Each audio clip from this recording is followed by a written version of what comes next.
नमस्कार, स्वागत है आपका आज तक पर। आपके साथ मैं हूं मीनाक्षी कटवाल। एक सवाल हम सबके जहन में इस वक्त है कि आखिर कोरोना महामारी से आजादी कब मिलेगी और दवा इसकी कब तक इजाद होगी। पहले अमेरिका ने दवा के ट्रायल का दावा किया, ब्रिटेन ने दावा किया, जापान ने अब कहा है कि कोरोना को हराने की दवा उसने बना ली है। कोरोना को हराने का फॉर्मूला तैयार। अब कोरोना का बचना मुश्किल ही नहीं, नामुमकिन है। पहले अमेरिका ने किया वैक्सीन का दावा, फिर यूरोप में कोरोना को हराने का गूंजा मंत्र। कोरोना को हराने के लिए ऑस्ट्रेलिया में आई वैक्सीन। भारत में भी कोरोना की दवा खोजने की रेस तेज। अब जापान में दवा को मिली सरकारी मंजूरी। हारेगा कोरोना, जीतेगी दुनिया। क्या अब इबोला से इंसानों को आजादी देने वाली दवा कोरोना का इलाज भी करेगी? अमेरिका के बाद जापान ने भी एक दवा को मंजूरी दी जिसने कोरोना की मार झेल रही दुनिया को उम्मीद की एक बड़ी किरण दी है। एक दवाई जिसने कोरोना के खिलाफ जंग जीतने की उम्मीद जताई है। जापान सरकार ने कोरोना वायरस से संक्रमित मरीजों के इलाज के लिए एंटीवायरल दवा रेमडेसिविर को मंजूरी दे दी है और जल्द ही जापान एक और दवा अविगन को भी मंजूरी देने की तैयारी कर रहा है। रेमडेसिविर को खासतौर से उठाए गए कदमों के तहत मंजूरी दी गई है। कोरोना वायरस के मरीजों के इलाज के लिए हमारे देश की तरफ से दी गई ये पहली मंजूरी है। ये देश में बीमारी के लिए आधिकारिक तौर पर अधिकृत दवा है। जापान के प्रधानमंत्री शिंजो आबे ने कुछ दिन पहले ही इस दवा को मंजूरी देने का इशारा कर दिया था। इसके साथ ही जापान अमेरिका के बाद दूसरा ऐसा देश है जहां रेमडेसिविर को आधिकारिक तौर पर कोरोना के इलाज में इस्तेमाल करने की मंजूरी मिली है।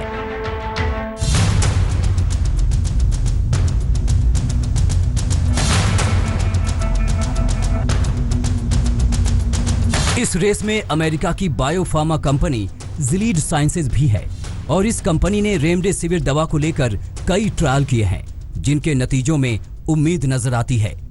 मार्च से इस दवा के ट्रायल चल रहे थे जब बड़े पैमाने पर किए गए क्लिनिकल ट्रायल में सामने आया कि इस दवा से कुछ मरीजों के ठीक होने का समय 1/3 तक घट गया। इस ट्रायल के तीसरे फेज में कई अच्छे नतीजे आए हैं।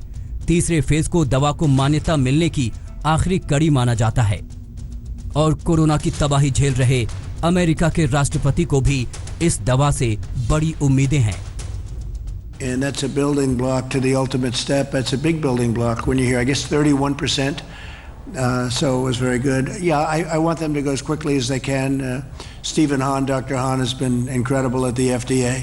He's getting things done at record time. There's never been anything like it. And yeah, we want it. We want everything to be safe, but we would like to see very quick approvals, especially with things that work. Remdesivir नामक ये दवा SARS और मर्स जैसे virus के फैलाव को सीमित करने में सफल रही थी और अब कोरोना के 50% मरीज इस दवा की 5 दिन की डोज लेकर तेजी से ठीक हुए हैं। आधे से ज्यादा ऐसे मरीज जो गंभीर रूप से बीमार थे वो अस्पताल से 2 हफ्ते के अंदर डिस्चार्ज हो गए। रेमडेसिविर लेने वाले मरीजों का रिकवरी रेट 31% है। It's not the end game. Because building on that every year after, we did better and better. We had better drugs of the same type, and we had drugs against different targets. This drug happens to be blocking an enzyme that the virus uses, and that's an RNA polymerase. But there are a lot of other enzymes that the virus uses that are now going to be targets for this. इस दवा के प्रभाव को देखते हुए दुनिया के कई देशों की नजर इस दवा पर है। ऑक्सफोर्ड यूनिवर्सिटी में कोरोना के खिलाफ सुपर दवाई का ट्रायल जोर शोर से चल रहा है। वहां से उन 3 लोगों का वीडियो जारी हुआ है जिन पर ट्रायल चल रहा है।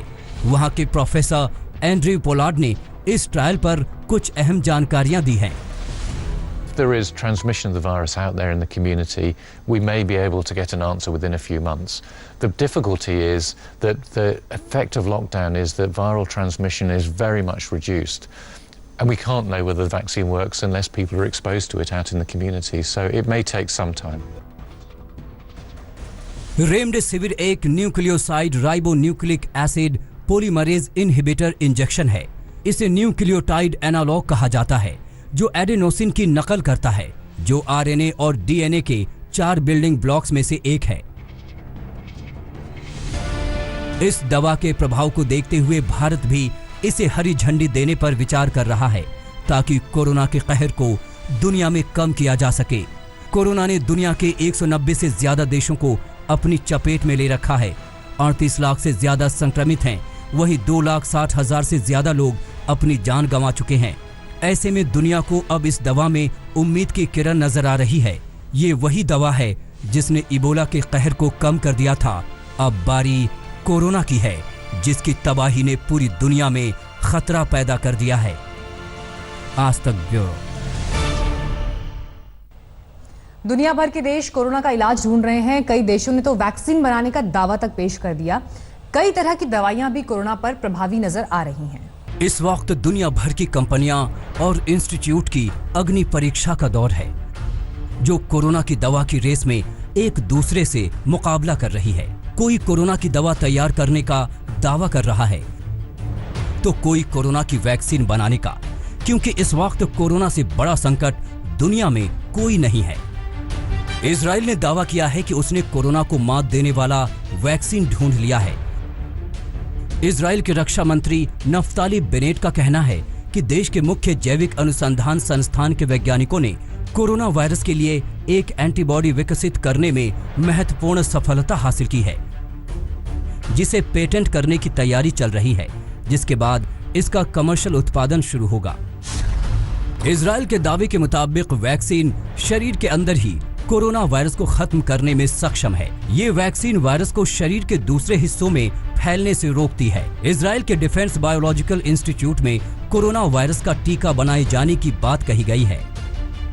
इजराइल का ये डिफेंस बायोलॉजिकल इंस्टीट्यूट जैविक और रासायनिक हथियारों को बनाने के लिए जाना जाता है। ये दक्षिणी तेल अबीब से 20 किलोमीटर की दूरी पर नेसे जियोना में मौजूद है। दावा है कि ये लैब जमीन के काफी अंदर मौजूद है और यहाँ जो खतरनाक जहर और वायरस बनाए जाते हैं, उनका इस्तेमाल इजराइल की खुफिया एजेंसी मुसाद अपने दुश्मनों को मारने के लिए करती है। अब इस लैब से दुनिया को बचाने की उम्मीद निकली है।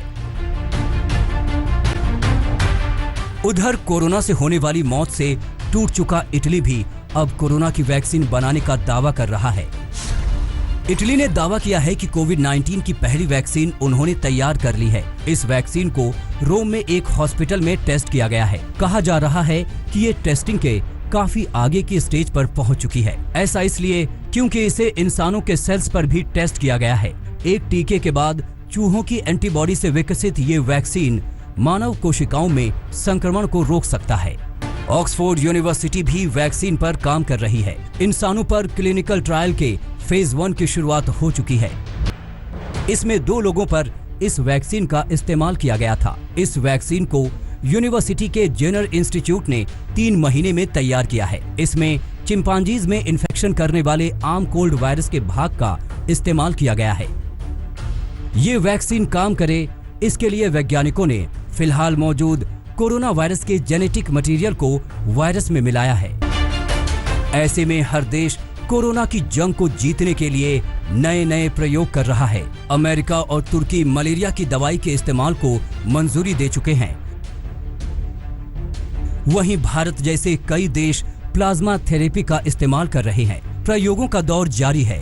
बस इंतजार है कोरोना के इलाज का, ताकि इस महामारी का अंत किया जा सके। आज तक ब्यूरो। अमेरिका से लेकर यूरोप और जापान में कोरोना के नाश के लिए वैक्सीन का दावा किया जा रहा है। भारत भी इस रेस में पीछे नहीं। सूत्रों की माने तो हिंदुस्तान में करीब 30 वैक्सीन पर अलग अलग दौर में काम चल रहा है और 5 दवाएं अंतिम चरण में हैं।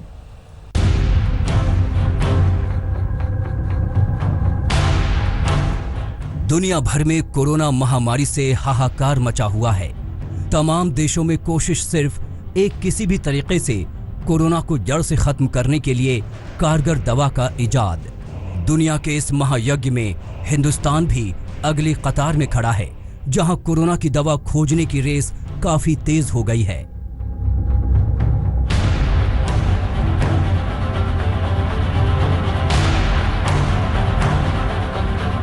सूत्रों की माने तो भारत में करीब 30 वैक्सीन पर अलग अलग दौर में काम चल रहा है। खबर यहां तक है कि चंद दिनों पहले पीएम के साथ टास्क फोर्स की बैठक में वैक्सीन और दवा पर लंबी चर्चा हुई। उन्होंने इसके जानकारों से सर्वश्रेष्ठ देने की बात कही और भरोसा दिलाया कि सरकार उन्हें हर जरूरी संसाधन उपलब्ध कराएगी। जानकारी के मुताबिक भारत में 5 दवाएं अंतिम चरण में हैं, जिसका जल्द ही ट्रायल भी शुरू हो सकता है। कोरोना मरीजों में अलग अलग लक्षण, उनकी गंभीरता के हिसाब से अलग अलग बीमारियों के इलाज में इस्तेमाल होने वाली दवाओं का इस्तेमाल हो रहा है। इसी क्रम में Indian council of medical research ने HIV एड्स की दवा के एक गठजोड़ लोपिनावियर या रिटोनावियर को कोरोना मरीजों पर मंजूरी दे दी। इसके लिए ICMR ने दिशा निर्देश जारी किया है कि किन मरीजों में और किस हालात में इसका इस्तेमाल हो सकता है। अमेरिका, यूरोप, ऑस्ट्रेलिया और अब जापान में कोरोना के खिलाफ जंग में मिलती कामयाबी के बाद दुनिया अब भारत की ओर भी टकटकी लगाए बैठी है। जी हां, उस हिंदुस्तान पर जो कोरोना के खिलाफ युद्ध में विकसित देशों से भी ज्यादा आगे है। नमस्कार, मैं हूं अंजना ओम कश्यप। हमें उम्मीद है ये वीडियो आपको पसंद आया होगा। लेटेस्ट खबरों के लिए यूं ही देखते रहिए आज तक और इस वीडियो के पसंद आने पर लाइक, शेयर एंड सब्सक्राइब करना ना भूलें।